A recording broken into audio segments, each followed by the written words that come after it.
Right.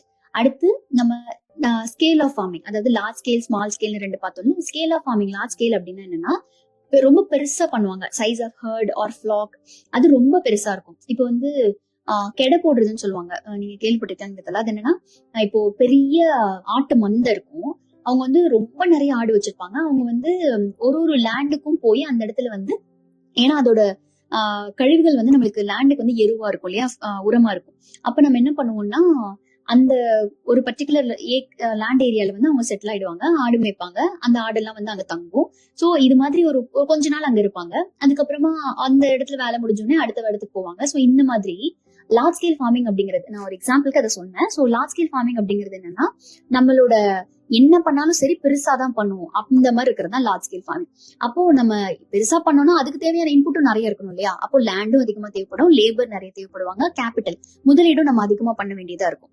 So இந்த large scale ஃபார்மிங்கோட advantages என்ன அப்படின்னு பாத்தீங்கன்னா, per unit cost of production is less.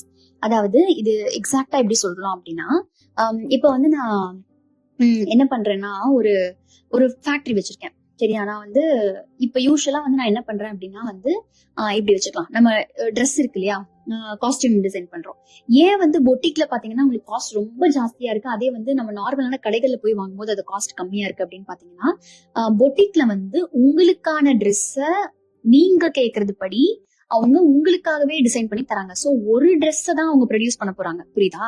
அதே வந்து அந்த நார்மலான கடையில கிடைக்கிற ட்ரெஸ் வந்து பாத்தீங்கன்னா மல்டிபிள் ப்ரொடக்ஷன் நடக்கும், அவங்க மல்டிபிள் காப்பீஸ் அதை ப்ரொடியூஸ் பண்ணுவாங்க. அப்ப என்ன ஆகும்னா பெர் யூனிட், ஒரு யூனிட்டை ப்ரொடியூஸ் பண்ண வேண்டிய காஸ்ட் அந்த இடத்துல குறையும். ஏன்னா ஒரு ஃபேக்டரியில அவங்க ப்ரொடியூஸ் பண்ணுவாங்க, அந்த இடத்துல வந்து நிறைய பொருள், அந்த பல்கா இன்புட்ஸ் வாங்குவாங்க. சோ அந்த பல்கா வாங்கும் போது இன்புட்ஸோட ரேட் வந்து நமக்கு குறையும் இல்லையா.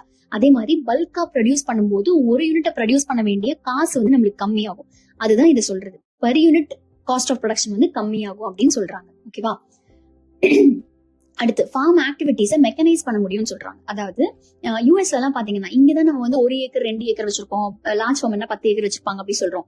யூஎஸ்ல எல்லாம் பாத்தீங்கன்னா வந்து ஆயிரக்கணக்குல தான் ஏக்கரே வச்சிருப்பாங்க, ஹெக்டரே வச்சிருப்பாங்க. சோ அவ்வளவு ஆயிரக்கணக்குல வைக்கிறனால ஒரு ஃபார்மருக்கு கீழே ஆயிரக்கணக்கான ஹெக்டேர்ஸ் இருக்கும். அப்ப அவங்க என்ன பண்றாங்கன்னா ஈஸியா அவங்களால மெஷினரி யூஸ் பண்ண முடியுது. நம்மளுக்கு வந்து ரொம்ப குட்டியான ஃபார்ம், ஓகேவா, குட்டியா வச்சிருக்கோம் அப்படின்னா அப்ப குட்டியா அவங்களுக்கு என்ன பண்ண முடியுமோ அதை பண்ண முடியும். ஈஸியா ஃபார்மை வந்து மெக்கனைஸ் பண்றது அப்படின்னா மெஷினரி அதிகமா யூஸ் பண்றது.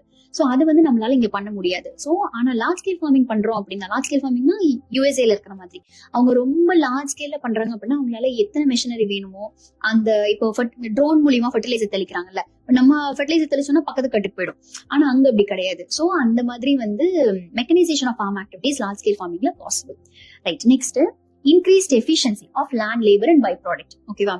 யூஸ்வலா லார்ஜ் ஸ்கேல் ஃபார்மிங் பண்ணோம் அப்படின்னா வந்து நமக்கு யூஸ்வலா நம்ம யூஸ் பண்ற ரிசோர்சஸ் இருக்கு இல்லையா, அந்த எவ்வளவுக்கு எவ்வளவு அதிகமா தேவையோ அவ்வளவுக்கு அவ்வளவு சரியா பயன்படுத்தப்படும் அப்படின்னு சொல்றாங்க. ஓகேவா.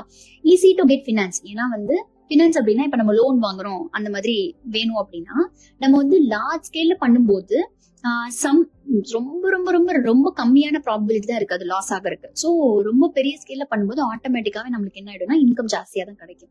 ஸோ அது நம்ம ஃபினான்ஸ் வாங்குறதுக்கும் ரொம்ப ஈஸியா இருக்கும் அப்படின்னு சொல்றாங்க. பெட்டர் மார்க்கெட்டிங் ஆஃப் ப்ராடக்ட், அதாவது லார்ஜ் ஸ்கேல்ல ப்ரொடியூஸ் பண்ணா நீங்க ஃபார் எக்ஸாம்பிள் வைக்கிறேன். இப்போ நான் என்ன சொல்வேன்னா, நான் வந்து தக்காளியே வச்சுக்கலாம், சரியா. தக்காளி வந்து நான் என்ன பண்றேன்னா ஒரு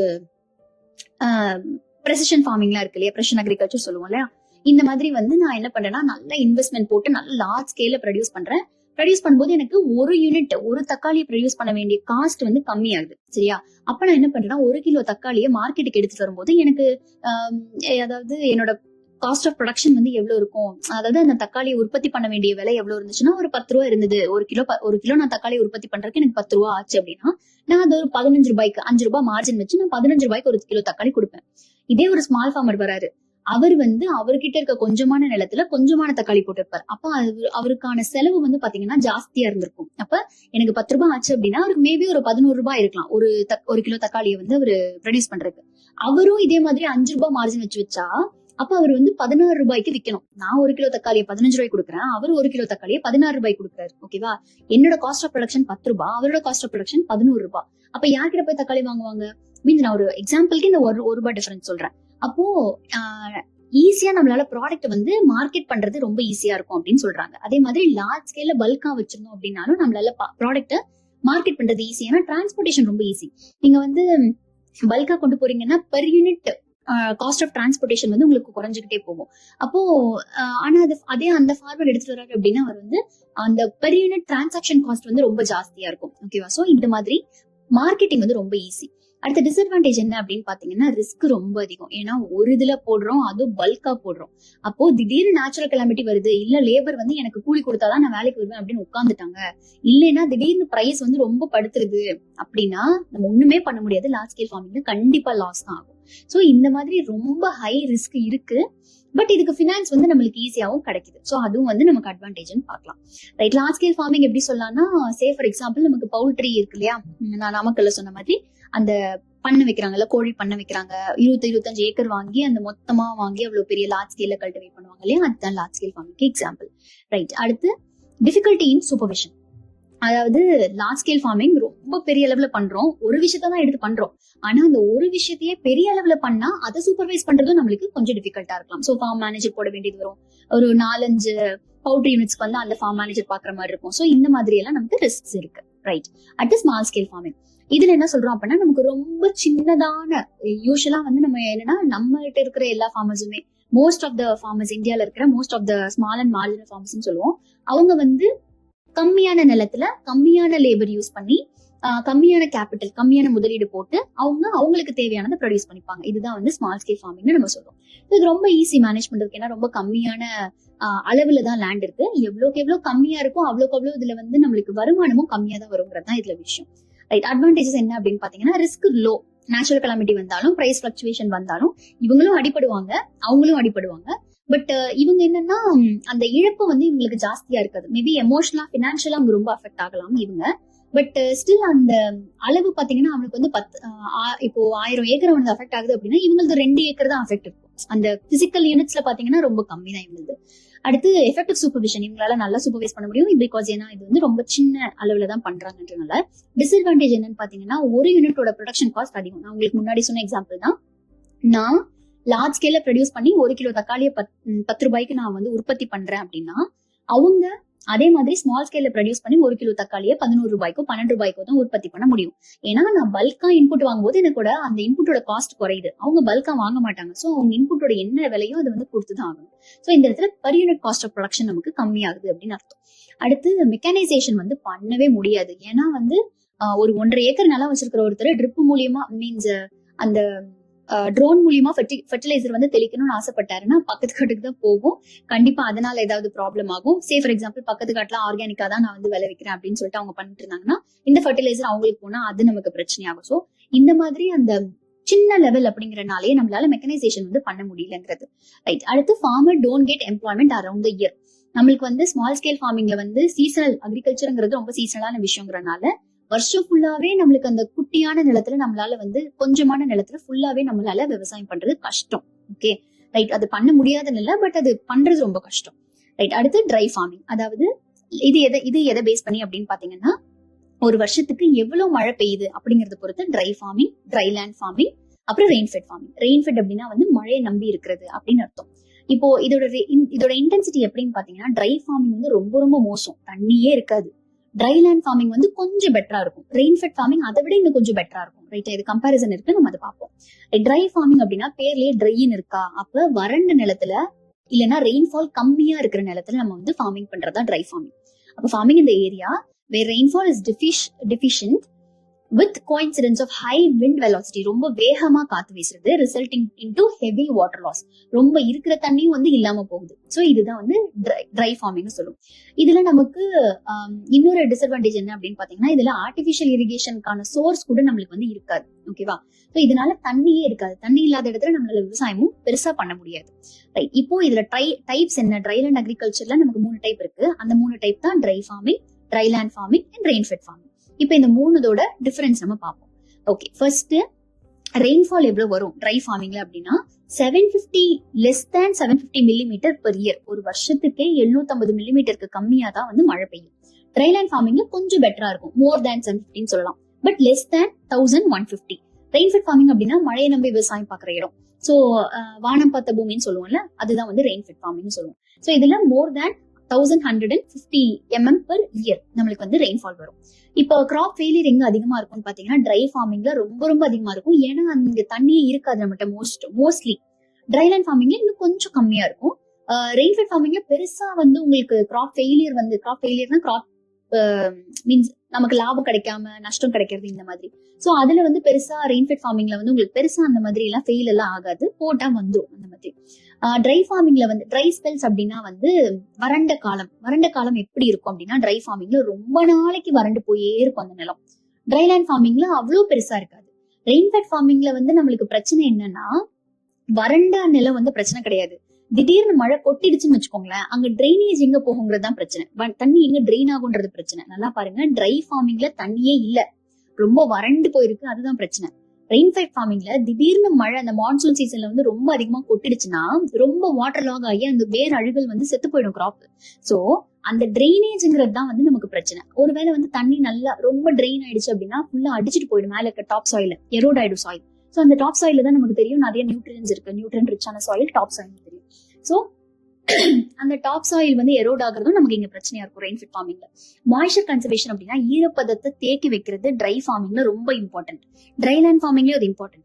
ஆனா ரெயின்ஃபெட் ஃபார்மிங்ல ஏற்கனவே ஈரப்பதம் இருக்கும், நான் சொல்றது மான்சூன் சீசன்ல. அந்த இடத்துல நம்ம ட்ரெயின் பண்றது தான், தண்ணியை எப்படி வெளியில அனுப்புறோம் அப்படிங்கிறது தான் நமக்கு வந்து நெசசரியான ஸ்டெப்பா இருக்கும். அடுத்து கிராப் ஈல்டு பாத்தீங்கன்னா ட்ரை ஃபார்மிங்ல ரொம்ப லிமிட் மீன்ஸ் ரொம்ப சஸ்டைனபிளான ஈல்டு வந்து நமக்கு இருக்கும். சஸ்டைனபிள் அப்படின்னா வந்து நம்ம போதுமா நம்ம என்ன சொல்ல உயிர் வாழ்ற அளவுக்கு நமக்கு தேவையான அளவுக்கு அந்த மாதிரி வரும். ட்ரைலேண்ட் ஃபார்மிங்லயும் அதே மாதிரி சஸ்டைனபிளா தான் வரும். பட் ரெயின்ஃபெட் ஃபார்மிங்ல பாத்தீங்கன்னா மேக்ஸிமமான ஈல்டு உங்களால எடுக்க முடியும். ஓகேவா, பாசிபிலிட்டி இருக்கு. லெவல் ஆஃப் இன்புட் பாத்தீங்கன்னா ட்ரை ஃபார்மிங்ல ரொம்ப கம்மியான லெவல் ஆஃப் இன்புட் தான் யூஸ் பண்ண முடியும். ட்ரைலேண்ட் ஃபார்மிங்லயும் அதே தான். பட் ரெயின்ஃபெட் ஃபார்மிங்ல நம்மளால கம்பேரபிளா அதிகமான லெவல் ஆஃப் இன்புட் யூஸ் பண்ண முடியும். இந்த ரெயின்ஃபெட் ஃபார்மிங் அப்படிங்கிறது ட்ரைலேண்ட் ஃபார்மிங் கம்பேர் பண்ணும்போது தான் பெட்டரே தவிர இரிகேட்டட் அக்ரிகல்ச்சர் கம்பேர் பண்ணும்போது இது அவ்வளவு பெட்டர் கிடையாது. ஏன்னா இரிகேட்டட் அக்ரிகல்ச்சர்ல நம்ம நீர் பாசனம் பாய்ச்சி அதுக்கப்புறமா விவசாயம் பண்றோம். இது வந்து மழையை நம்பி விவசாயம் பண்றோம். சோ இது ரெண்டுக்கும் வந்து இந்த மூணுத்துக்குள்ள rainfed farming better. But irrigated farming compare பண்ணும்போது ரெயின்ஃபெட் ஃபார்மிங் கம்மி தான் அப்படின்னு சொல்றேன். ரைட்டா? ஓகே, இதுதான் வந்து மூணுக்கு இருக்கிற டிஃபரன்ஸ். ரைட். இப்போ அடுத்து வந்து எந்த அளவுல நம்ம விவசாயம் பண்றோம் அப்படிங்கறத பொறுத்து இன்டென்சிவ் ஃபார்மிங் ஒன்று இருக்கு, எக்ஸ்டென்சிவ் ஃபார்மிங் ஒன்று இருக்குன்னு பார்த்தோம். இன்டென்சிவ் ஃபார்மிங் அப்படின்னா இன்டென்ஸ் அப்படின்னாலே ரொம்ப அதிகமான இன்டென்சிட்டியோட பண்றதுன்னு அர்த்தம். அப்போ நம்ம பண்றத லார்ஜ் ஸ்கேல் சொன்னோம் இல்லையா, அந்த லார்ஜ் ஸ்கேல்லயே ரொம்ப அதிகமா பண்றோம் அப்படின்னா அது வந்து இன்டென்சிவ் ஃபார்மிங்னு சொல்லுவோம். Right? More capital is used in small area, கொஞ்சம் இடத்துல. ஓகேவா? லார்ஜ் ஸ்கேல் ஃபார்மிங்ல பெரிய ஏரியா, அந்த பெரிய ஏரியால நம்ம நிறைய பெருசா பண்றோம். இது கொஞ்சமான இடத்துல, நல்லா கவனிச்சுக்கோங்க வித்தியாசத்தை. இது கொஞ்சம் இடம், லார்ஜ் ஸ்கேல் வந்து பெரிய இடம், நிறைய இடம். ஓகே, சோ இன்டென்சிவ் ஃபார்மிங் என்ன பண்றோம்னா கொஞ்சமான இடத்துல நிறைய முதலீடு போட்டு, மோர் கேபிட்டல்னா நிறைய முதலீடு, அப்படி போட்டு நம்ம விவசாயம் பண்றதா இன்டென்சிவ் ஃபார்மிங். விவசாயம் பண்ணலாம், இல்ல லைஃப் ஸ்டாக் வளர்க்கலாம், எதா வேணாலும் இருக்கலாம். ரைட்? சோ இன்டென்சிவ் ஃபார்மிங்ல நமக்கு நிறைய கெமிக்கல், நிறைய ஃபர்டிலைசர், நிறைய பெஸ்டிசைட், நிறைய growth ரெகுலேட்டர் ஹார்மோன்ஸ் போடுவோம். இது எல்லாமே ரொம்ப குறுகிய ஒரு பாப்புலேஷனுக்கு தான் நம்ம பண்ணுவோம். ஓகேவா? So large quantity of relatively cheap food வந்து நம்மளுக்கு கிடைக்கும் இந்த இன்டென்சிவ் ஃபார்மிங் பண்ணணும்னா. ஓகேவா? நிறைய குவான்டிட்டி, ஆனா அந்த காஸ்ட்டும் வந்து நமக்கு கம்மியா தான் இருக்கும், அது அஃபோர்டபிளா தான் இருக்கும். அந்த மாதிரி கிடைக்கிறது தான் இந்த இன்டென்சிவ் ஃபார்மிங். இதுல வந்து ப்ராஃபிட்டபிலிட்டி இருக்கு. பட் இது யூஸ்வலா எப்படி சொல்லுவாங்க அப்படின்னா இன்டென்சிவ் ஃபார்மிங்கிறது சொசைட்டி என்விரான்மெண்டோட சஸ்டைனபிலிட்டிக்கு வந்து அவ்வளவு நல்லது இல்லை அப்படிங்கிற மாதிரி ஒரு டிபேட் வந்து இருக்கு இதுல. ஓகே, அடுத்து எக்ஸ்டென்சிவ் ஃபார்மிங். எக்ஸ்டென்சிவ் அப்படிங்கிறது அதுக்கு அப்படியே ஆப்போசிட். எக்ஸ்டென்சிவ் ஃபார்மிங் அப்படிங்கிறது என்னன்னா கொஞ்சமான இன்புட், அதாவது லேபர் கொஞ்சமா, ஃபர்டிலைசர் கொஞ்சமா, கேபிட்டல் அதாவது முதலீடு கம்மியா, இந்த மாதிரி போட்டு நம்ம வளர்த்தோம் அப்படின்னா அது வந்து எக்ஸ்டென்சிவ் ஃபார்மிங்னு சொல்றோம். இந்த எக்ஸ்டென்சிவ் ஃபார்மிங் அப்படிங்கிறது யூஸ்வலாவே நேச்சுரல் ஃபேக்டர்ஸ் டிபெண்ட் பண்ணிருக்கும். இன்டென்சிவ் ஃபார்மிங்ல அப்படி பண்ண மாட்டோம். இப்போ மாடு எல்லாம் இருக்குன்னு வச்சுக்கோங்களேன், மாட்டு பண்ணை இருக்கு, அதெல்லாம் இன்டென்சிவ் ஃபார்மிங்ல வரும். இப்போ இந்த மில்கிங் மெஷின் வச்சு கவு எல்லாம் மில்க் பண்றாங்கல்ல, அந்த மாதிரி எல்லாம் யூஸ்வலா எந்த இடத்துல பண்ணுவாங்க அப்படின்னா ரொம்ப இன்டென்சிவா ஃபார்மிங் பண்ணிட்டு இருக்காங்க, ஷெட் எல்லாம் போட்டு. ஒரு இப்போ வந்து நம்ம என்ன சொல்லுவோம்னா ஒரு இவ்வளோ ஸ்கொயர் மீட்டருக்கு நம்ம இத்தனை பசு தான் வச்சிருக்கணும் அப்படின்னு ஒரு இது இருக்கும். பட் நம்ம என்ன பண்றோம்னா அந்த நெருக்கத்தை வந்து அதிகப்படுத்துறோம். ஓகேவா? இப்போ 10 ஸ்கொயர் மீட்டருக்கு வந்து ஒரு 10 பசு தான் இருக்கணும் அப்படின்னா அந்த 10 ஸ்கொயர் மீட்டருக்கு நம்ம அந்த இடத்துல ஒரு 20 பசுவோ 30 பசுவோ வச்சோம் அப்படின்னா அது இன்டென்சிவ் ஃபார்மிங். ஏன்னா குட்டியா இருக்கிற அதே ஏரியால நம்ம என்ன பண்றோம்னா இன்டென்சிஃபை பண்றோம், அதிகப்படுத்துறோம் அதை. ரைட்டா? சோ அது வந்து இன்டென்சிவ் ஃபார்மிங். எக்ஸ்டென்சிவ் ஃபார்மிங்கிறது வந்து அந்த இடத்துல நம்ம இன்டென்சிவ் ஃபார்மிங்ல என்ன பண்ணுவோம்னா நேச்சுரல் ஃபேக்டர்ஸ் நம்ம கண்ட்ரோல் பண்ணணும்னு நினைப்போம்.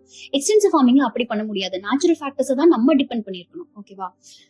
இதோட அட்வான்டேஜஸ் என்ன அப்படின்னு பாத்தீங்கன்னா, ரொம்ப ஈஸியா வந்து மெக்கனைஸ் வந்து பண்ண முடியும். இதுல less labour per unit area. ஒரு யூனிட் ஏரியாவுக்கு நமக்கு கம்மியான லேபர் இருந்தாலே போதும். நம்ம சொன்னோம் இல்லையா, இன்புட்ஸ் வந்து இங்க கம்மியா தான் யூஸ் பண்ணும். ஸோ லேபர் கம்மியா இருந்தா போதும். அனிமல் வெல்ஃபேர் இந்த இடத்துல நல்லா இருக்கும். ஏன்னு பாத்தீங்கன்னா, அங்க இன்டென்சிவ் ஃபார்மிங்ல வந்து நான் சொன்ன மாதிரி 10 மீட்டர் ஸ்கொயருக்கு இங்க வந்து 10 பசு தான் வச்சிருப்போம் எக்ஸ்டென்சிவ் ஃபார்மிங்ல. அங்க நம்ம வந்து ப்ராஃபிட்டபிலிட்டி நோக்கத்துல என்ன பண்ணுவோம், அதே 10 மீட்டர் ஸ்கொயருக்கு நம்ம என்ன பண்ணிடுவோம்னா 20 பசுவோ கிட்டத்தட்ட 50 பசுவை கூட வைப்போம். அப்ப அந்த அனிமலோட வெல்ஃபேர் டக்குன்னு நோய் ஸ்ப்ரெட் ஆகும். அதால வந்து ஃப்ரீயா இருக்க முடியாது, பிரீத்திங் ப்ராப்ளம் வரலாம். அந்த மெயினா வந்து டிசீஸ் ஸ்ப்ரெட் தான் விஷயமா இருக்கும். சரியா? சோ இந்த மாதிரி இருந்துச்சு அப்படின்னா அனிமல் வெல்ஃபேர் வந்து அந்த இன்டென்சிவ் ஃபார்மிங்ல பாதிக்கப்படும். பட் இந்த அனிமல் வெல்ஃபேர் வந்து நல்லா மெயின்டைன் ஆகும். அடுத்து lower requirement of input such as fertiliser. இது மறுபடியும் அதே பாயிண்ட் தான், கம்மியான இன்புட் இருந்தாலே நமக்கு போதும். அடுத்து லோக்கல் என்விரான்மெண்ட், சாயில் எதுவுமே வந்து கம்மியான அளவுல போட்டது நல்லது. அதிகமா போட்டா வந்து அது நம்மளால வந்து அந்த அந்த அது கொடுக்குற எஃபெக்ட வந்து நம்மளால வந்து ரெக்டிஃபை பண்ண முடியாம போயிடலாம். ஸோ இன்டென்சிவ் ஃபார்மிங் நம்ம என்ன பண்றோம் அப்படின்னா வந்து நம்ம ஆல்ரெடி சொன்னோம் இல்லையா, சஸ்டைனபிலிட்டிக்கு ஒரு கொஸ்டின் இருக்கு அப்படின்ட்டு இன்டென்சிவ் ஃபார்மிங்ல. அதாவது அதிகமான ஃபெர்டிலைசரை கெமிக்கல்ஸை கொண்டு போய் ஒரு குறிப்பிட்ட ஏரியால ரொம்ப அதிகமா கொட்டிட்டீங்கன்னா அந்த பர்டிகுலர் சாயில நம்மளால ரிவைவ் பண்ண முடியாம கூட போயிடலாம். சரியா? சோ இது வந்து ஒரு பெரிய கொஸ்டின் இன்டென்சிவ் ஃபார்மிங்ல. எக்ஸ்டென்சிவ்ல அந்த மாதிரி இருக்காது. ஓகே, இதோட டிஸ்அட்வான்டேஜ் என்ன அப்படின்னு பாத்தீங்கன்னா, கம்பேரபிளா இன்டென்சிவ் ஃபார்மிங் கம்பேர் பண்ணும்போது ப்ராஃபிட் வந்து நமக்கு கம்மியா தான் கிடைக்கும். ஏன்னா நம்ம வந்து நமக்கு எவ்வளவு அந்த இடத்துல இருக்கணுமோ அதுக்கேற்ற மாதிரி தான் நம்ம பண்றோமே தவிர அதிகமா கொட்டி ரொம்ப ஓவரா வந்து ஒரு குறிப்பிட்ட ஏரியால அதிகமா பண்ணி நம்ம ப்ராஃபிட் எடுக்கிறது இல்ல. அதனால ஷார்ட் டேர்ம்ல பாத்தீங்கன்னா இதுல வந்து நம்மளுக்கு எப்படி இருக்கும்னா ஈல்டு வந்து கம்மியா தான் இருக்கும். பட் லாங் டேர்ம்ல பாத்தீங்கன்னா இன்டென்சிவ் ஃபார்மிங்ல லாங் டேர்ம், அதான் சஸ்டைனபிள் அப்படின்னாலே லாங் டேர்மோட வார்த்தை தான். லாங் டேர்ம்னா ரொம்ப காலத்துக்கு, ஷார்ட் டேர்ம்னா குறுகிய காலத்துக்கு. ஸோ அந்த குறுகிய காலத்துக்கு மட்டும் நம்மளுக்கு எப்படி இருக்கும்னா ப்ராஃபிட்ஸ் வந்து இங்க கம்மியா இருக்க மாதிரி இருக்கும், ஈல்டு கம்மியா இருக்க மாதிரி இருக்கும். அங்க வந்து ஈல்டு ரொம்ப அதாவது இந்த குறுகிய காலத்துக்கு அந்த இடத்துல ஈல்டு வந்து ரொம்ப ஜாஸ்தியா இருக்கும் இன்டென்சிவ் ஃபார்மிங்ல. சோ இதுதான் இன்டென்சிவ் அண்ட் எக்ஸ்டென்சிவ் ஃபார்மிங்னு சொல்லுவோம். Okay, organic farming as usual உங்களுக்கு தெரிஞ்சதான். இது ஒன்னும் இல்ல. யூஷுவலா நம்ம கெமிக்கல் ஃபர்டிலைசரோ கெமிக்கல் மென்யூரோ இதெல்லாம் கெமிக்கல் ஃபர்டிலைசர் தான் சொல்லுவோம், ஆர்கானிக் மென்யூர்னு சொல்லுவோம். சோ ஒரு கெமிக்கல் ஃபர்டிலைசர் யூஸ் பண்ண வேண்டிய இடத்துல அந்த கெமிக்கல் இல்லாம ஆர்கானிக்கான ஒரு விஷயத்தை யூஸ் பண்றோம் அப்படின்னா இது எதுக்காக யூஸ் பண்ணோம்? யூஸ்வலா என்விரான்மெண்டல் ஃப்ரெண்ட்லியா இருக்கணும் அப்படிங்கிறதுக்காக. கெமிக்கல்ஸ் வந்து நமக்கு கெட்டது, நமக்கு ஹியூமன் பாடியிலும் சரி, அக்ரிகல்ச்சருக்கும் சரி, சாயிலுக்கும் சரி, சாயில் ஹெல்த், வாட்டர் இது எல்லாத்தையுமே வந்து டேமேஜ் பண்ணுது அப்படிங்கிற மாதிரி சொல்லப்படுது. சோ இந்த பேலன்ஸ் வந்து மெயின்டைன் பண்ணும், எக்காலஜி வந்து கரெக்டா பேலன்ஸ்ல இருக்கணும் அப்படிங்கறதுக்காக நம்ம கெமிக்கலை யூஸ் பண்ணாம அதுக்கு பதிலான மாற்று ஆர்கானிக், இப்போ இந்த பஞ்சகாவியம் சொல்றோம், அப்புறம் வந்து இந்த மோர் கரைசல் அப்படின்னு சொல்லுவோம். அந்த மாதிரி வந்து என்னென்னலாம் நம்மளால பயாலஜிக்கலா அந்த பெஸ்ட் ரிப்பலண்டோ இல்ல ப்ரொடக்டிவிட்டி என்ஹான்ஸ் பண்றதுக்கான என்னென்ன மருந்துகள் இருக்கோ அது மாதிரி கொடுக்கறது தான் ஆர்கானிக் ஃபார்மிங்னு சொல்லுவோம். ஸோ இந்த ஆர்கானிக் ஃபார்மிங்கும் நேச்சுரல் ஃபார்மிங்னு ஒன்று இருக்கு. இது ரெண்டுக்கும் வந்து ரொம்ப ரொம்ப ரொம்ப மைன்யூட் டிஃபரன்ஸ் தான் இருக்குன்னு சொல்லலாம். ஆர்கானிக் ஃபார்மிங்ல வந்து நம்ம என்ன பண்ணுவோம்னு பாத்தீங்கன்னா, என்ன பண்ணாலும் அந்த பிராக்டிஸ் பண்ணணும். யூஸ்வலா வந்து அக்ரோ பிராக்டிசஸ் நம்ம பண்ணுவோம். அதாவது நிலத்தை உழுவோம், அப்புறம் டில்ட் பண்ணுவோம், அதுக்கப்புறம் வந்து மென்யூர்ஸ் அப்ளை பண்ணுவோம். மென்யூர் வந்து கெமிக்கலா இருக்காது அவ்வளவுதானே தவிர மத்த எல்லா ஆக்டிவிட்டியும் நம்ம பண்ணிட்டே தான் இருப்போம், களை எடுப்போம், இது எல்லாமே பண்ணுவோம். நேச்சுரல் ஃபார்மிங்னா ஒண்ணும் இல்ல, விதைய போட்டு விட்டு அவ்வளவுதான். அது வந்து எப்ப வருதோ அதை அறுவடை பண்ணிக்கிறது, இடையில எந்த வேலையுமே பண்றது இல்லை, நேச்சரை அதுவாவே வளர்க்க விடுறது. ஓகேவா? நம்ம சீடை மட்டும் தான் சோ பண்ணுவோம், அது என்ன கொடுக்குதோ அது என்ன விளையுதோ அதை மட்டும் தான் நம்ம அறுவடை பண்ணுவோம். இடையில வந்து எந்த டில்டிங்கும் பண்ண மாட்டோம், ப்ளோயிங் பண்ண மாட்டோம், ஃபர்டிலைசர் அப்ளை பண்ண மாட்டோம், களை எடுக்க மாட்டோம், எதுவுமே பண்ண மாட்டோம். நேச்சுரலா அந்த எக்கோசிஸ்டம்ல என்ன வருதோ அதை மட்டும் நம்ம அறுவடை பண்ணிக்கிறது தான் நேச்சுரல் ஃபார்மிங்னு சொல்றோம். ரைட். இப்ப அந்த ஆர்கானிக் ஃபார்மிங்கோட அட்வான்டேஜ் என்ன அப்படின்னு பாத்தீங்கன்னா, இது ரொம்ப எக்கனாமிக்கல், நம்மளால இது பண்ணிட முடியும். இப்போ ஆர்கானிக் அப்படிங்கிற அந்த ஒரு மார்க் இருந்துச்சு அப்படின்னா அந்த பொருளுக்கு நல்ல மார்க்கெட்ல வந்து டிமாண்டும் இருக்கு, பிளஸ் அதுல வந்து ப்ராஃபிட்டும் நிறைய வருது. ஸோ ரிட்டர்ன் ஆன் இன்வெஸ்ட்மெண்ட், அதாவது நம்ம போட்ட முதலுக்கு நமக்கு வர வேண்டிய வருமானம் வந்து நல்லாவே இருக்கு. ஹை டிமாண்ட், மார்க்கெட்ல வந்து டிமாண்ட் ரொம்ப ஜாஸ்தியா இருக்கிறது ஆர்கானிக் ஃபார்மிங் உள்ள ப்ராடக்ட்ஸ்க்கு. நியூட்ரிஷனல், நம்மளுக்கு வந்து கெமிக்கலை விட யூஸ்வலா வந்து நியூட்ரிஷனல் கண்டென்ட் எங்க அதிகமா இருக்கு நம்பப்படுதுன்னா ஆர்கானிக்கா ப்ரொடியூஸ் ஆன ப்ராடக்ட்ஸ்ல. ஸோ அதுக்கான டிமாண்டும் இருக்கு. என்விரான்மெண்டல் ஃப்ரெண்ட்லி, அதாவது லாங் டேர்ம்ல நம்மளால அக்ரிகல்ச்சரை சஸ்டெயின் பண்ணி கொண்டு போக முடியும்னா அது ஆர்கானிக் ஃபார்மிங்னால முடியும். ஸோ எக்கோ ஃப்ரெண்ட்லியாவும் நம்மளுக்கு இந்த ப்ராக்டிசஸ் இருக்குன்னு சொல்றோம். இது டிஸ்அட்வான்டேஜ் என்ன அப்படின்னு பாத்தீங்கன்னா, இன்கம்பீட்டன்ட், அதாவது எவ்வளவு காலத்துக்கு இதை நம்மளால பண்ண முடியும்னு தெரியாது. லெஸ் ப்ரொடக்ஷன், நம்மளுக்கு வந்து கெமிக்கல் ஃபர்டிலைசர் அப்ளை பண்ணாதான் ஒரு பர்டிகுலர் மீட்டர் ஸ்கொயருக்கு நம்மளுக்கு வந்து அதிகமான அவுட்புட் கிடைக்கும். ஆனா கெமிக்கல் ஃபர்டிலைசர் அப்ளை பண்ணாம நம்ம வெறும் ஆர்கானிக் ஃபார்மிங் பண்ணிட்டு இருந்தோம் அப்படின்னா நம்மளுக்கு கிடைக்க வேண்டிய ஈல்ட் வந்து ப்ரொடக்டிவிட்டி வந்து குறைஞ்சு போயிடும் அப்படின்னு சொல்றாங்க. Shorter shelf life. யூஸ்வலா வந்து ஆர்கானிக் ஃபார்மிங்ல இருக்க ப்ராடக்ட்ஸ் வந்து எந்த கெமிக்கல் ப்ரிசர்வேட்டிவ்ஸ் அந்த மாதிரி எதுவும் ஆட் பண்ண மாட்டோம் அப்படிங்கறனால ஷெல்ஃப் லைஃப் வந்து இன்னுமே கம்மியா தான் இருக்கும். Limited production. நம்மளுக்கு வந்து சப்ளை கம்மியா தான் இருக்கு, டிமாண்ட் ரொம்ப ஜாஸ்தியா இருக்கு. சோ அதனால வந்துட்டு ஆர்கானிக் ஃபார்மிங்ல அது ஒரு சின்ன டிஸ்அட்வான்டேஜா பாக்குறாங்க. Subsistence farming. சப்சிஸ்டன்ஸ் அப்படின்னாலே இது வந்து கடைசி டைப் ஆஃப் ஃபார்மிங். சப்சிஸ்டன்ஸ் அப்படின்னாலே நம்மளுக்கு எவ்வளவு தேவையோ அந்த அளவுக்கு மட்டும், நம்ம உயிர் வாழ்றதுக்கு நம்மளுக்கு எவ்வளவு தேவையோ அந்த அளவுக்கு மட்டும் உற்பத்தி பண்ணி நம்மளுக்கு தேவையானதை பண்றதுதான் சப்சிஸ்டன்ஸ் ஃபார்மிங் சொல்றோம். இதுல வந்து என்ன சொல்றாங்கன்னா, ஃபார்மர்ஸ் வந்து அவங்களோட ஃபேமிலி நீட்ஸ், அவங்களோட ஓன் நீட்ஸை மட்டுமே சாட்டிஸ்ஃபை பண்ணிப்பாங்க. எக்ஸ்ட்ரா ப்ராடியூஸ் வந்து நம்மளுக்கு எவ்வளவு இருக்குன்னா ரொம்ப ரொம்ப கம்மியா இருக்கும். சம்டைம்ஸ் இருக்கவே இருக்காது. ஓகே, பெரிய ஃபேமிலியா இருந்தா அவங்களே சாப்பிட்டு அவ்வளவுதான் முடிஞ்சிடும். மார்க்கெட்டுக்கு கொடுக்க வேண்டியதுக்கு நம்ம கிட்ட எதுவுமே இருக்காது. அப்போ சப்சிஸ்டன்ஸ் ஃபார்மிங் அப்படிங்கிறது யூஸ்வலா இதோட கேரக்டர் எப்படி இருக்கும்னு பாத்தீங்கன்னா, கொஞ்சம் பகுதி லேண்ட் தான் இருக்கும். ஏன்னா அதிக பகுதி லேண்ட் இருந்தா நம்ம ப்ரொடியூஸ் பண்ணா மார்க்கெட் கொடுக்கலாம் இல்லையா. சோ நம்மளுக்கு தேவையானதை உற்பத்தி பண்ற அளவுக்கு மட்டும் தான் நமக்கு வந்து லேண்ட் இருக்கும். எக்ஸாம்பிள் பாத்தீங்கன்னா பேக்யார்ட் கார்டன் மாதிரி சொல்லலாம். இது வந்து ரொம்ப லேபர் இன்டென்சிவ். ஏன்னா நம்ம வந்து யூஸ்வலா சப்சிஸ்டன்ஸ் ஃபார்மிங் ஃபாலோ பண்றாங்கன்னா அவங்கள்ட்ட வந்து இது மெஷின் வாங்குற அளவுக்கோ, மெஷினை யூஸ் பண்ண முடிஞ்சாலும் கூட மெஷின் வாங்குற அளவுக்கு அவங்கள்ட்ட பணம் இருக்குமான்னு நம்மளுக்கு தெரியாது. சோ இது ரொம்ப லேபர் இன்டென்சிவ் அப்படின்னு சொல்றாங்க. அதாவது லேபர் இன்டென்சிவ் அப்படின்னா லேபர் அதிகமா தேவைப்படுற ஒரு விஷயம். அதாவது மனுஷங்க நிறைய வேலை செய்ய வேண்டிய ஒரு விஷயமா இந்த சப்சிஸ்டன்ஸ் ஃபார்ம்ஸ் வந்து இருக்கும் அப்படின்னு சொல்றாங்க. யூஸ்வலா யார் அங்க வேலை பார்ப்பாங்கன்னு பாத்தீங்கன்னா, அந்த ஃபேமிலியில இருக்கிற மொத்த பேருமே அந்த இடத்துல வந்து வேலை செய்வாங்க. அதாவது முன்னாடி நம்ம அக்ரிகல்ச்சர் வந்து பிசினஸ் ஆகிறதுக்கு முன்னாடி ஒரு ஃபார்ம் ஆஃப் லைஃபா இருந்துச்சுன்னு சொல்லுவாங்க இல்லையா. அந்த டைம்ல என்ன பண்ணுவோம், நம்மளுக்கு வேலையே வந்து விவசாயம் மட்டும்தான். அப்ப மொத்த ஃபேமிலியும் என்ன பண்ணுவாங்க, விவசாயம் தான் பண்ணுவாங்க. சோ அந்த மாதிரி இருக்கிற சிச்சுவேஷன்ல இருந்ததுதான் வந்து சப்சிஸ்டன்ஸ் ஃபார்மிங் அப்படின்னு நம்ம சொல்லுவோம். இது ட்ரெடிஷனல் மெத்தட்ஸ் ஆஃப் ஃபார்மிங் தான் யூஸ் பண்ணுவாங்க. யூஸ்வலா வந்து இந்த அதிகமா கெமிக்கல்ஸோ ஃபர்டிலைசரோ அந்த மாதிரி வந்து பெருசா போட மாட்டாங்க. ஈல்டு வந்து இங்க பெருசா இருக்காது. ஏன்னா நம்ம கெமிக்கல் ஃபர்டிலைசர் பெருசா யூஸ் பண்ண மாட்டோம். ட்ரெடிஷனல் மெத்தட் ஆஃப் ஃபார்மிங் தான் யூஸ் பண்ணுவோம். மிஷினரி எல்லாம் பெருசா யூஸ் பண்ணிக்க மாட்டாங்க. ரைட். இதுல என்ன ஆகும் அப்படின்னு பாத்தீங்கன்னா, மோஸ்டா ஃபேமிலியே சாப்பிட்டுருவாங்க. ரொம்ப ரொம்ப கம்மியான சர்ப்ளஸ் தான் வந்து மிச்சமே இருக்கும், ஃபேமிலிக்காகவே கூட. ஓகேவா. சோ மார்க்கெட்டுக்கு எதுவுமே இருக்காது. இதுதான் சப்சிஸ்டன்ஸ் ஃபார்மிங். இப்போ அதர் டைப்ஸ் ஆஃப் ஃபார்மிங் பாத்தீங்கன்னா, அந்த 3 சொன்னோம் இல்லையா, ரான்ச்சிங் ஒன்னு சொன்னோம்ல. ரான்ச்சிங் அப்படிங்கிறது என்னன்னா மேய்ச்சல், அவ்வளவுதான் ரான்ச்சிங். ஓகேவா. மேய்ச்சல் அப்படின்னா இந்த மாடு எல்லாம் கொண்டு போய் மேய்க்கிறாங்க, ஆடு கொண்டு போய் மேய்க்கிறாங்க. எங்க மேய்ப்பாங்க அப்படின்னா பப்ளிக் பாஸ்டர், அதாவது பொறும்போக்கு நிலமா இருக்கும்ல. அதாவது அந்த லேண்ட் வந்து கல்டிவேஷனுக்கே கிடையாது, ஃபிட்டே இல்ல. அந்த மாதிரி லேண்ட்ல புல்லு முளைச்சு கிடக்கும். அங்க போய் அவங்க அனிமல்ஸை கிரேஸ் பண்ணுவாங்க. கிரேசிங்னா மேய்க்கிறது. இப்போ இது வந்து ரொம்ப காமன் ப்ராக்டிஸ் எங்க அப்படின்னு பாத்தீங்கன்னா, கம்மியான பாப்புலேஷன் டென்சிட்டி உள்ள ரொம்ப விண்டர் ரீஜன்ல, கூலர் ரீஜன். ஏன்னா அங்க பெருசா அக்ரிகல்ச்சர் பண்றதுக்கு வந்து கிளைமேட் சப்போர்ட்டிவா இருக்காது. அங்க என்ன பண்ணுவாங்க அப்படின்னா, அந்த லேண்ட் எல்லாம் கல்டிவேட் பண்ண முடியாதுன்றனால பாஸ்டர் வந்து நிறைய புல்லு வளர்த்துட்டு அதுல வந்து லைஃப் ஸ்டாக் தான் வந்து அவங்க அதிகமா பண்ணுவாங்க. Right. Next irrigated or garden farming. இது என்ன சொன்னோம் அப்படின்னா, ரெயின்ஃபால் போதுமான அளவுக்கு, நம்ம சொன்னா ரெயின்ஃபெட் ஃபார்மிங்க்கு ஆப்போசிட் ஆனது இரிகேட்டட் ஃபார்மிங். சோ இங்க ஆர்டிபிஷியல் சோர்ஸ் ஆஃப் இரிகேஷன் இருக்கும். நம்ம வந்து ஒண்ணு கிணத்துல தேக்கி வச்சு நீர் இறப்போம், இல்லைன்னா போர்வெல் போட்டு நீர் இறப்போம். இந்த மாதிரி வந்து பண்ணிட்டு இருக்கோம். சோ ரெயின்ஃபால் வந்து இன்சபிஷியன்டா இருக்கிற இடத்துல நம்ம தண்ணியை வந்து ரெயின் வரும்போதே தேக்கி வச்சு அதுக்கப்புறமா நீர்ப்பாசனம் மூலியமா நம்ம ஃபார்மிங் பண்ணோம்னா அதுக்கு பேரு இரிகேட்டட் ஃபார்மிங்னு சொல்லுவோம். லேண்ட்லெஸ் லைஃப் ஸ்டாக் ஃபார்மிங் அப்படின்னாலும் இதேதான்.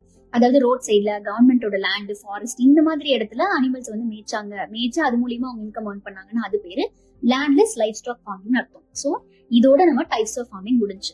ரைட்டா. சோ ஒன்னு வந்து பெர்சன்டேஜ் ஆஃப் இன்கம், நம்மளுக்கு எவ்வளவு வருமானம் வருதோ அதை வச்சு specialise farming, diversified farming, mixed farming பார்த்தோம்.